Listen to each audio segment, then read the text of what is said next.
Hello students, आज हम फिर से कम्प्लेक्स नंबर के क्वेश्चन करने जा रहे हैं जिसमें कहा गया है कि कम्प्लेक्स नंबर को हमें किस में चेंज करना है, पोलर फॉर्म में।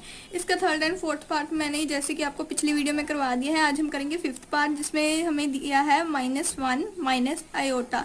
इसको भी हम सेम वैसी मेथड से करेंगे। अब हमें पता ही ये हमारा कम्प्लेक्स नंबर है -1 माइनस आयोटा, तो हम इसको ऐसे लिख लेंगे। इसको उन्होंने कहा है पोलर फॉर्म में। पोलर फॉर्म में रिप्रेजेंट करना मतलब इसको हमें r cos theta plus r iota sine theta की फॉर्म में रिप्रेजेंट करना है। जब हम इसको इस फॉर्म में प्रेजेंट कर देंगे तो हम कहेंगे कि ये कम्प्लेक्स नंबर पोलर फॉर्म में रिप्रेजेंट हो गया। मेनली तो हमें आर और थीटा की वैल्यू ही फाइंड करनी है क्योंकि कोस और साइन ऐसे ही रहता है। अब आर की वैल्यू फाइंड करने के लिए आपको मैंने एक फार्मूला बताया है, वो क्या है, √(x² + y²। अब x और y की वैल्यू कहाँ से पता चलेगी, वो हमें पता चलेगी कम्प्लेक्स नंबर से। जैसे कि आपको पता है कम्प्लेक्स नंबर को x + i की फॉर्म में हम लिखते हैं, तो इससे हमें पता चलेगा कि x हमारा क्या है -1 और आयोटा ऑफ y हम आयोटा के बिना लिखते हैं तो आयोटा ऐसे ही रहेगा।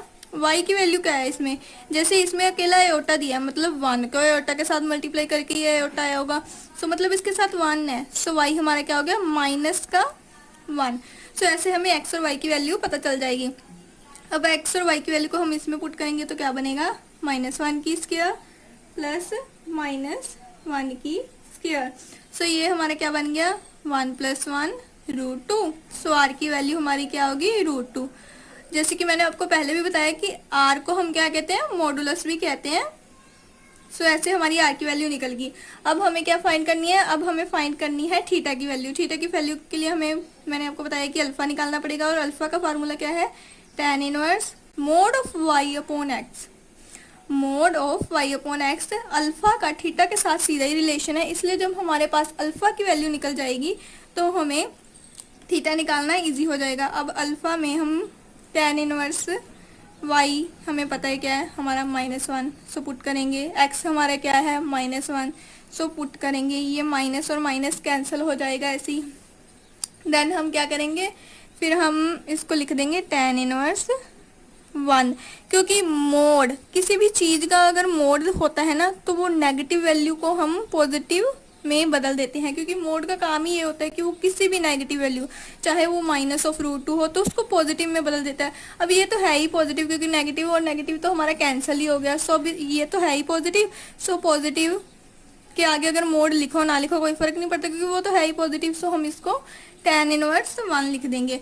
अब tan इनवर्स 1 का मतलब क्या है, इसका मतलब है कि tan की किस वैल्यू पे हमारा आंसर 1 आएगा। tan की किस वैल्यू पे हमारा आंसर 1 आएगा। सो आपको पता ही होगा tan की किस वैल्यू पे हमारा आंसर 1 आएगा, वो हमारा आएगा tan की 45 डिग्री पे 45। सो अल्फा की वैल्यू 45 आ गई। और किसी भी डिग्री को रेडियन में चेंज करने का फार्मूला जैसे कि आपको पता ही है, 45 को हम π/180 से मल्टीप्लाई कर देंगे तो 40, और ये जब कैंसिल हो जाएगा तो हमारे पास क्या बन जाएगा π/4। सो इससे हमारा 45 डिग्री से हमें पता चल जाएगा π/4 हमारा अल्फा है। और जैसे कि आपको पता ही है अल्फा और थीटा के बीच रिलेशन होता है, जब अल्फा की वैल्यू आ जाती है तो थीटा निकालना और भी इजी हो जाता है। अब हमारी अल्फा की वैल्यू क्या आई है π/4। अब हम देखेंगे कि जो हमें कम्प्लेक्स नंबर दिया है -1 माइनस आयोटा, जिसको हमने x और y की फॉर्म में भी हमें पता है कि x -1 है और y -1 है, जो कि इसके कोऑर्डिनेट्स है, वो किस क्वाड्रेंट में लाई करते हैं। जब हमें ये पता चला जाएगा तो हमें थीटा की वैल्यू निकालनी इजी हो जाएगी। अब अल्फा π/4 है। अब हम देखेंगे कि ये किस क्वाड्रेंट में लाई करता है। उसके लिए जो मैंने आपको टेबल बनाया है आप उसमें देखेंगे, जैसे कि ये इसमें आप देखेंगे हमारे पास x क्या है -1, मतलब x -1 यहाँ पे कहीं पे होगा समथिंग ये हेयर, और y की वैल्यू भी क्या है -1, y की वैल्यू भी -1 यहाँ पे कहीं पे होगी, तो हमारा पॉइंट यहाँ पे कहीं पे लाई कर रहा होगा। सो ये किस क्वाड्रेंट में लाई कर रहा है, थर्ड क्वाड्रेंट में। आप इसे अपने माइंड में भी सिंपली प्लॉट करके देख सकते हैं, या आप चाहे तो इस टेबल की मदद से देख लीजिए। हमारे पास x की वैल्यू क्या है नेगेटिव, y की वैल्यू भी क्या है नेगेटिव। सो इससे भी हमें पता चल जाएगा कि हम थर्ड क्वाड्रेंट में लाई करें हैं। अब थर्ड क्वाड्रेंट में हम लिख देंगे कि हमारी value -1 minus iota lies in the third quadrant. अब अगर ये थर्ड क्वाड्रेंट में लाई करी है तो थर्ड क्वाड्रेंट में थीटा और अल्फा का रिलेशन क्या है? थर्ड क्वाड्रेंट में जैसे कि आप देखेंगे थीटा और अल्फा का रिलेशन क्या है? Theta equal to negative of pi minus alpha. So हम लिख देंगे theta equal to negative of pi minus alpha. अब इसमें हम अल्फा की वैल्यू पुट करेंगे, क्या है? π/4। सो इसको सॉल्व करके हमारे पास थीटा की वैल्यू क्या आएगी? Minus of 3π/4। अब हमारे पास आर की वैल्यू भी निकल गई, क्या है? √2, और थीटा की वैल्यू भी निकल गई -3π/4।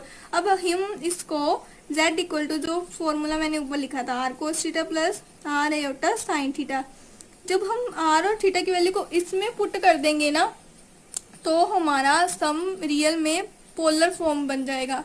देन हम कहेंगे कि ये पोलर फॉर्म की में रिप्रेजेंट किया जा रहा है। अब इसमें से अगर देखो यहाँ पे भी आ रहा है, यहाँ पे भी आ रहा है, तो आप r को कॉमन निकाल के भी लिख सकते हो, तो ये फॉर्मूला ऐसे बन जाएगा। अब हम इसमें r और थीटा की वैल्यू को पुट करेंगे। r हमारे पास क्या है? √2, सो r की वैल्यू √2 पुट कर देंगे। थीटा हमारे पास क्या है? -3π/4, वो पुट कर दिया। आयोटा और साइन थीटा की वैल्यू हमारे पास क्या है? -√3π/4। तो ये हमारा क्या आ गया? आंसर। अब इससे हमें पता चल गया कि ये पोलर फॉर्म में रिप्रेजेंट हो रहा है। ऐसे ही हमें सेम क्वेश्चन दिया है 6 इक्वल टू -6 क्वेश्चन दिया है -3। अब आप कहेंगे कि -3 ये कम्प्लेक्स नंबर है, इसको हम कैसे करेंगे? सो हमें पता है कि complex number z equal to x plus iota y की फॉर्म में होता है। अब हमें इसमें आयोटा वाली कोई टर्म नहीं दी, मतलब ये हमारा क्या है? रियल पार्ट, मतलब x हमारा क्या होता है? रियल पार्ट, और आयोटा y हमारा क्या होता है? Imaginary part. सो इसके साथ तो आयोटा लगानी है, मतलब ये हमारा है real part. So real part हमें दिया है, मतलब x हमें दिया है -3, और आयोटा वाली टर्म दी नहीं है। अगर दी नहीं है मतलब 0 ही होगी, सो हम इसको 0 आयोटा लिख सकते हैं ना। सो ऐसे हम इसको लिखेंगे z equal to -3 plus 0 iota, क्योंकि ऐसे शो करना पड़ता है हमें कि कम्प्लेक्स नंबर में, क्योंकि सिंपल और आयोटा वाली टर्म दोनों ही होती है। सो ये हमारा बन जाएगा -3 प्लस 0 आयोटा। सो अभी ये 3 प्लस 0 आयोटा बन गया, तो हमें पता है x हमारा क्या है? -3, और y की वैल्यू तो दी ही नहीं है, सो y क्या है हमारे पास? 0। अब r निकालना है, तो r का फार्मूला है हमारे पास, वो हम लगा देंगे x² plus y square. x की वैल्यू क्या है? -3 की स्क्वायर, y की हमारे पास 0 है, पुट की तो √9 बन गया। √9 हमारे पास क्या होते हैं? 3। सो r की वैल्यू हमारे पास क्या आ गई? 3। ऐसे ही हमें r की वैल्यू पता चल गई। अब हमें निकालना है इसका थीटा। थीटा निकालने के लिए हम क्या करेंगे? पहले निकालेंगे अल्फा। अल्फा निकालने का हम एक फॉर्मूला है जो मैंने आपको पहले ही बताया हुआ है, tan inverse mod of y/x। Axis में हमारा क्या था? -3, और y क्या था? 0। अब x हमारा -3 है और y हमारा 0 है, तो आपको इसमें जब हम पुट करेंगे tan इनवर्स, y हमारा 0 है, x हमारा -3 है। अब जब ऊपर 0 की टर्म आ गई तो हम क्या करेंगे? आपको जैसे कि पता ही है कि 0 के नीचे कोई भी टर्म हो, 1 हो, या 0 के नीचे x हो, या 0 के नीचे y हो, वो सब क्या होते हैं? 0 ही होता है। हम इसको कुछ नहीं कहते, हम इसका आंसर 0 ही आता है हमेशा। सो ये हमारा क्या बन गया? tan inverse 0। अब आप कहेंगे tan इनवर्स 0 को हम कैसे सॉल्व करेंगे? हमें अब देखना पड़ेगा कि tan की किस वैल्यू पे हमारा आंसर 0 आता है।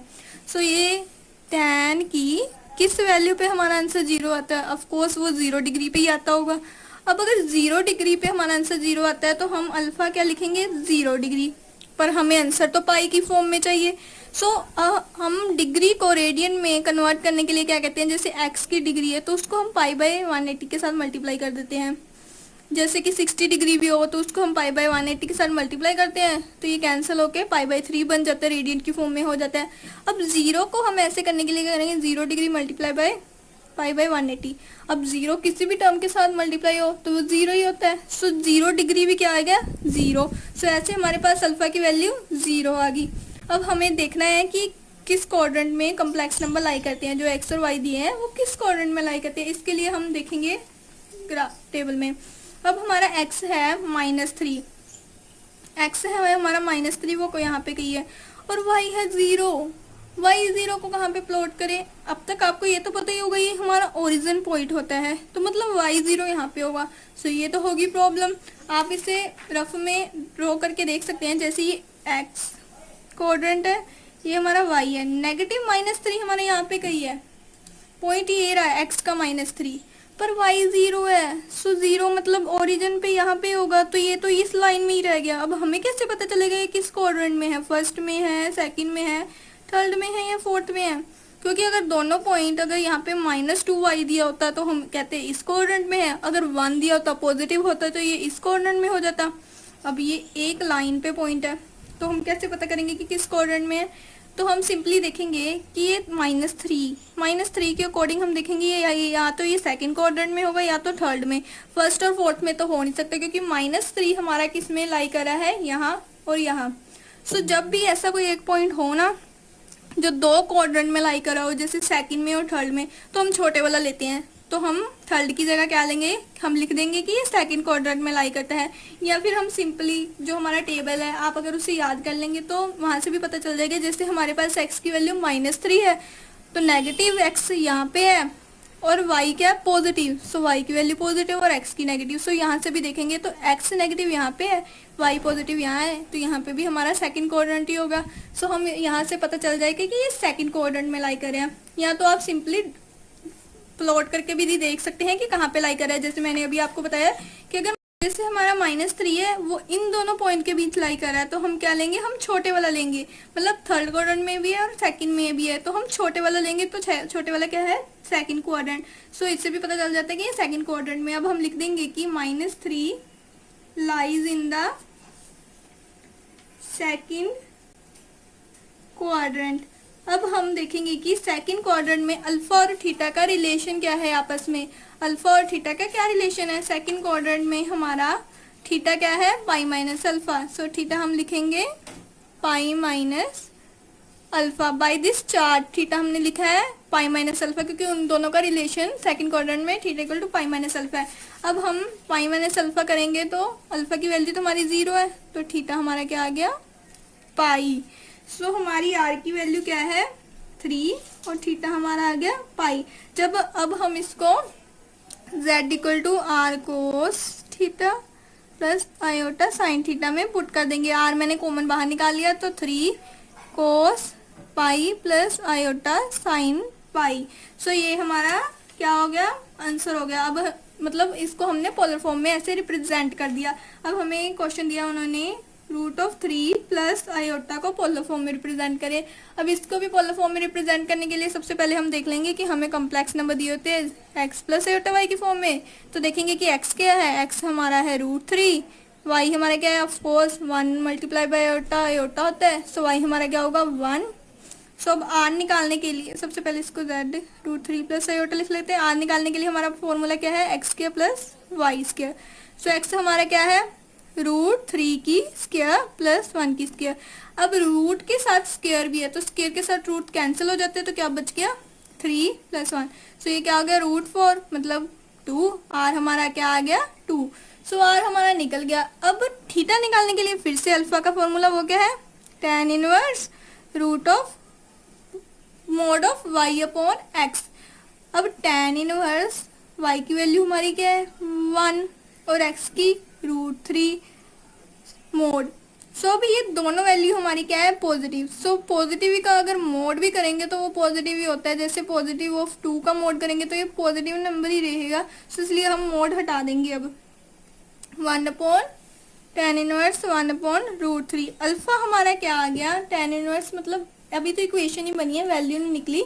सो अब हमें क्या कहता है ये tan इनवर्स 1 अपॉन √3 कि tan की किस वैल्यू पे हमारा आंसर 1 अपॉन √3 आएगा। यह बात आप अच्छी तरह से दिमाग में बिठा लीजिए कि tan की किस वैल्यू पे हमारा आंसर 1 अपॉन √3 आएगा। मतलब tan की किस वैल्यू पे हमारा आंसर 1 अपॉन √3 आएगा। सो ये क्या होता है? 30 डिग्री। मतलब 30 डिग्री पे हमारा आंसर ये आता है। सो अल्फा क्या होगा? 30 डिग्री। सेम अब डिग्री को रेडियन में चेंज करना है, तो इसको हम किसके साथ मल्टीप्लाई करेंगे? Pi by 180। सो जब 30 को कैंसिल किया तो ये क्या बन गया? पाई बाय 6। सो अल्फा की वैल्यू हमारे पास आ गई पाई बाय 6, पाई बाय 6 आ गई। सो अल्फा की वैल्यू हमारे पास ऐसे अल्फा की वैल्यू निकल गई। अब सेम हम देखेंगे कि किस क्वाड्रेंट में लाई करता है, क्योंकि क्वाड्रेंट पता चलेगा तो हम देखेंगे कि थीटा और अल्फा का क्या रिलेशन है। सो उससे हमारी थीटा की वैल्यू निकल जाएगी। अब हमारे पास हम चार्ट से देखेंगे x क्या है हमारा √3, y क्या है 1। x √3 मतलब पॉजिटिव है तो यहाँ पे कहीं होगा, और y हमारा क्या है 1 मतलब ये भी पॉजिटिव है तो यहाँ पे कहीं होगा। तो मतलब यहाँ पे कहीं पॉइंट बन रहा होगा, मतलब फर्स्ट क्वाड्रेंट में लाई कर है। आप इसको टेबल में भी देख सकते हैं कि x की वैल्यू हमारी पॉजिटिव है, y की भी पॉजिटिव है, तो मतलब फर्स्ट क्वाड्रेंट। सो हमारी ये इक्वेशन किस क्वाड्रेंट में लाई करी है, √3 plus iota lies in the first quadrant. ये हमारा फर्स्ट क्वाड्रेंट में लाई कर है। अब हम देखेंगे कि फर्स्ट क्वाड्रेंट में थीटा और अल्फा का क्या रिलेशन है।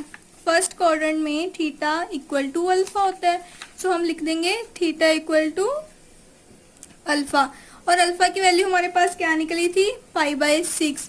सो थीटा भी हमारे पास क्या हो गया पाई बाय 6, तो थीटा की वैल्यू पाई बाय 6 आ गई। और आर हमारे पास क्या था 2। सो हमारा पोलर फॉर्म क्या बन गया कोस थीटा।